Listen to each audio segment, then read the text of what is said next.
Hey everyone, in the car again. I hope you're having a great day so far. I've been thinking about a few different things based off some stuff I've been hearing in the news. And I guess I'm reminded back to, I want to say 2007. And I think that's around the time I started becoming a prepper. I had an eBay store, and I sold primarily vintage books. And I love doing it. I love talking with the customers. I love finding them stuff that they had been looking for and they remembered from their childhood. It was great. I mean, I sold other stuff too, but books were my main thing. And in eBay, usually January and February are really slow months. You know, once Christmas is over with, you tend to slow down quite a bit. And that had happened, but March came around and it was still slow. And April, I just started getting some some kind of hinky feelings about what's going on. And I just felt like the market wasn't going to come back, and I wanted to cut my losses. It was like, okay, well, maybe it's just time to move on, and that's what I did. I started selling off everything really cheap, and then I ended up donating what was left, and that was the end of that. But I still had that feeling like something good wasn't afoot. And that's when I started getting into prepping.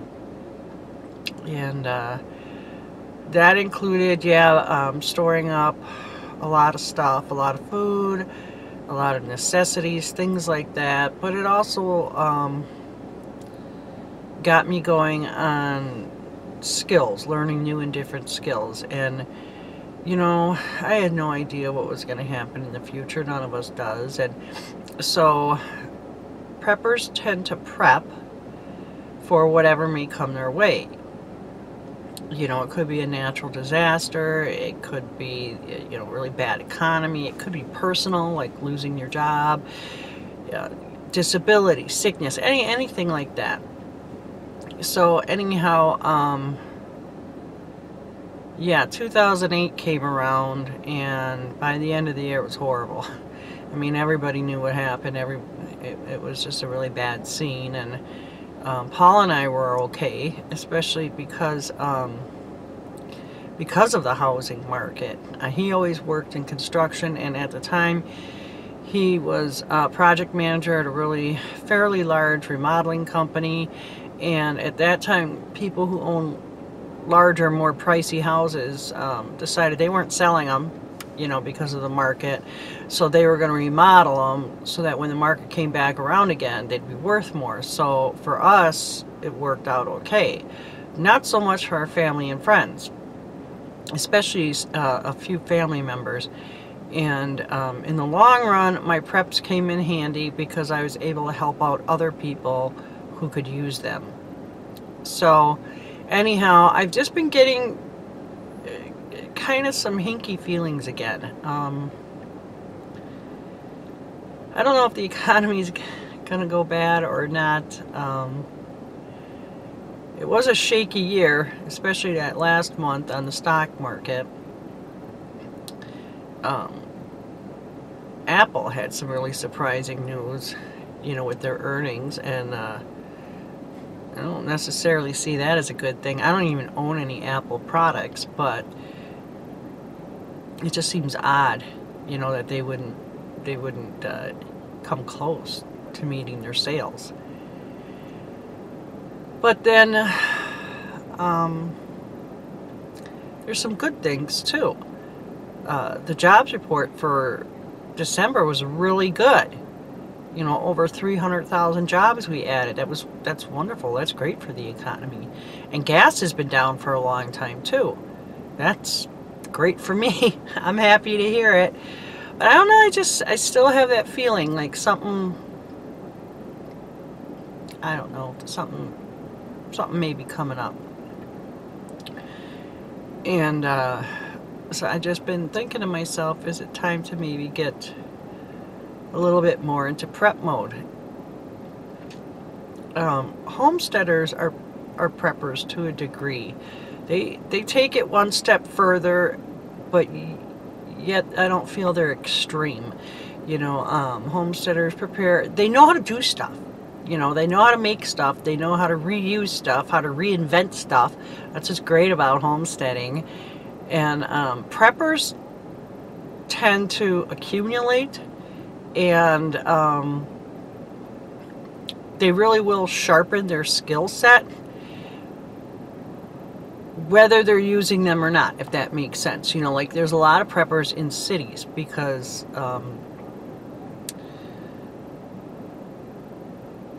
if natural catastrophes or anything really bad were to happen, the city's not a great place to be because you'd just be around so many other people in the same probably messed up boat as you.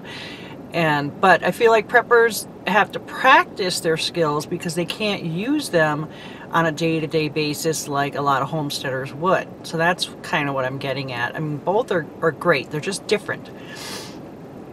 But anyhow, you know, homesteaders will can and dehydrate and just have extra stuff on hands because, you know, hard times may come. And hard times, you know, like to a farmer, he'd put stuff aside in case next year's crop isn't that great, you know. And homesteaders, we can, because we did have a good harvest and we want to make sure we have enough to last all throughout, you know, the winter until we can grow again and stuff like that. And but with prepping,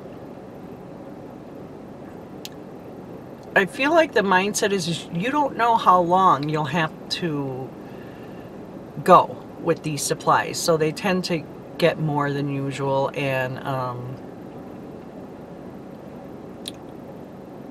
I don't know, it's like they want to share too. I mean, have enough, you could barter this and that. But anyhow, what I'm getting at is, do any of you feel like something's afoot? Like something's just not, I mean, it's just a feeling I have. I don't have any facts or anything, but actually I do have a couple of facts. That was one thing I almost forgot.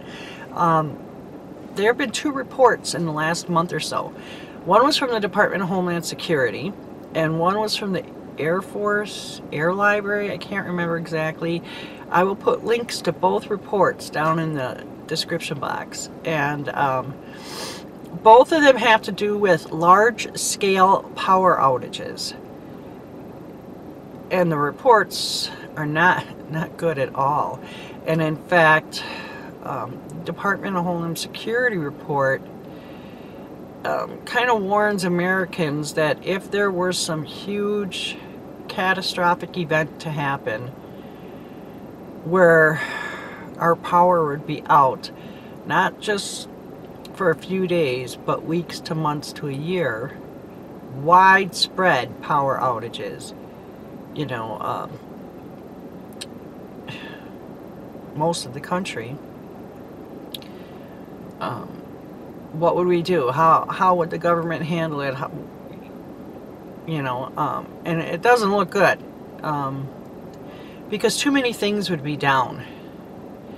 Communications, transportation, financial, that kind of way. So if one state, say, had extra means to help another state, that would be great, except there'd be no way to get it to them, no way to give them those resources and whatever. So anyhow, they did issue a warning for Americans to have supplies, personal supplies, to last at the bare minimum 14 days, 2 weeks, up to 6 months. Holy mackerel. Can you imagine 6 months?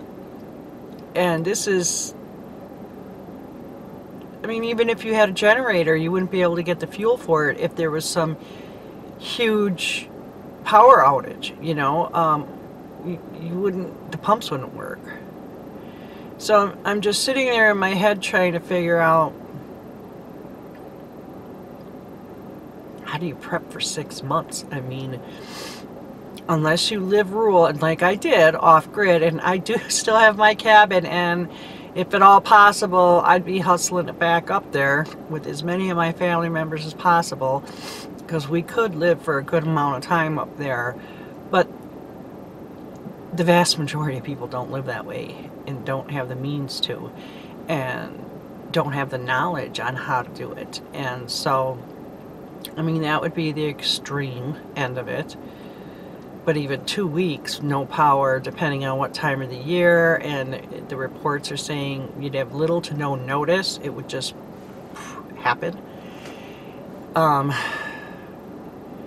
Yeah, so it's just been something that's I've been thinking about, and I just thought, you know, maybe we could start a conversation on it and get, you know, thoughts and ideas going here. And I encourage you to look at the reports. The DHS one is especially long. It's 94 pages, and of course I didn't read all of it. I'm still going to go back to it though. So I will put the links to the reports in there, and I'm going to try and find a couple other links that explain them better in layman's terms and everything, so we don't have to get out a dictionary and spend 4 hours trying to read this government report or whatever. But just, yeah, let me know in comments what your thoughts are. The economy and just the state of the world, the state of your world. You know, are you a prepper? Have you been a prepper? Are you thinking about it? I mean, it's a crazy world we live in. Crazy world. Anyhow, I hope you have a great rest of your day. And I appreciate you taking the time to listen and watch this video. It was very nice of you to do so. It was nice talking to you. And you take care.